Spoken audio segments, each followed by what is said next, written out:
So here's a true story. When I was 21 years old, I shared a large 75-year-old farmhouse with 4 other guys. The house was situated on 10 acres adjoining the grounds of a private hospital in Ellicott City, Maryland. One day we noticed that most of a windowsill had become rotted. We saw no insects, so we figured it was just wood rot. It was a simple matter to replace the windowsill. All of us had some carpentry skills, so we fixed it ourselves. When spring arrived, however, out of the wall came a swarm of what we thought at first were flying ants. Turned out they were termites. So we called the landlord, the hospital. Somewhat reluctantly, and after a few phone calls, they finally sent a professional exterminator who proceeded to treat the house, and a carpenter who came to replace an area of the wall braces, lathe, and plaster. We thought, okay, that's 2 attempts to fix the house. We've had a professional, the damage has been repaired, we're in good shape. But 2 months later, an area of our wooden front porch showed evidence of wood rot. Termites again. It turned out that an abandoned barn about 75 yards away from the main house was infested with termites. The hospital, to save money, never had the barn checked by the exterminator, and it was only a matter of time until some of those termites flew up the hill and began to do damage to the porch. So the house had to be repaired again. The barn was torn down and the ground treated. 6 months later, we had a leak in the roof, and this time it was just wood rot and some broken shingles, but once again we needed repairs. And what seemed like a relatively small repair in February became a series of deeper and more costly repairs over a period of 7 months. It was a difficult year. We've had a difficult year. At the end of October, we learned that our home, BJC, was infested with rot. Our financial position was far from what had been reported to our congregational leadership over the past few years. Since December, when we called a special meeting of the congregation, we have learned that there was more rot than we knew about. We brought in professionals. We learned that our congregation has fewer members than our data and accounting files contained. That, of course, led to a continuing downward estimate of revenues for the remainder of our fiscal year.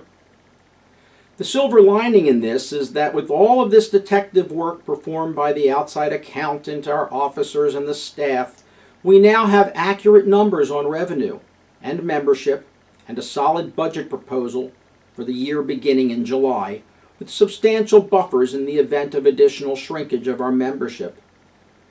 The current board of directors has had to make more difficult decisions in the last 6 months than any I have worked with before, and all of us should be grateful. But the truth is, I don't want to speak with you about this. I want to talk to you about issues that have little to do with budgets, but have everything to do with our growth, our creativity, our mission, and the future of the Jewish people. A few months ago, I convened 2 task forces. One to study revenue generation models used by some other synagogues as alternatives to the traditional synagogue dues structure, such as we use here at BJC. The other, to take a look with fresh eyes at BJC's market, the greater Washington Jewish community, and to ask the question, what is the BJC brand? What is the message we send to our members and the community about who we are? And is it in sync with their needs?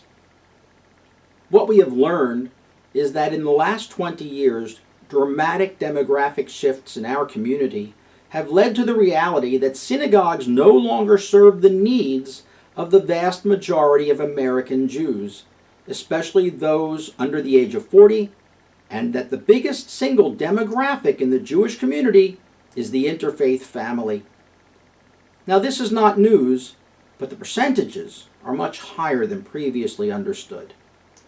Despite the fact that most synagogues now welcome interfaith families, the uncomfortable truth is that very few synagogues or other Jewish institutions are effectively responding to their needs as expressed in a number of large population surveys created over the last 10 years. To respond to this market will probably require a radical change in what the American synagogue becomes. We will have to be more focused than ever on social action opportunities and interfaith relationships. We will have to lower the barriers of engagement by rethinking our worship, our use of the Hebrew language, and embrace 21st century cultural tropes in ways that may make some of our older members, who are still the backbone of our synagogues, a little uncomfortable. What shape that might take will have to await the recommendations of this task force. Hopefully we'll generate a full report and action plan by the high holidays. But if we are to turn our fortunes around, we should all be asking ourselves 3 questions. Who are we? What are we passing on to the next generation? And what am I going to do about it? Notice that the first 2 questions are all about we, the community, not the individual. But the last question is addressed to you personally. Without personal commitment, there is no communal commitment.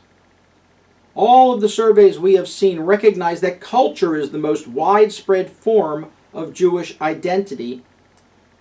So we will build community around substance, not just social events, services, pastoral care, or the internet. We must find our collective voice. In the coming year, it is my goal for BJC to provide multiple opportunities to respond to what is demanded of us by the next generation of American Jews, and to explore our options to engage them. We can do this. I believe the Bethesda Jewish congregation is uniquely situated to do this. As Eleanor Roosevelt famously said, the future belongs to those who believe in the beauty of their dreams. So let's dream big.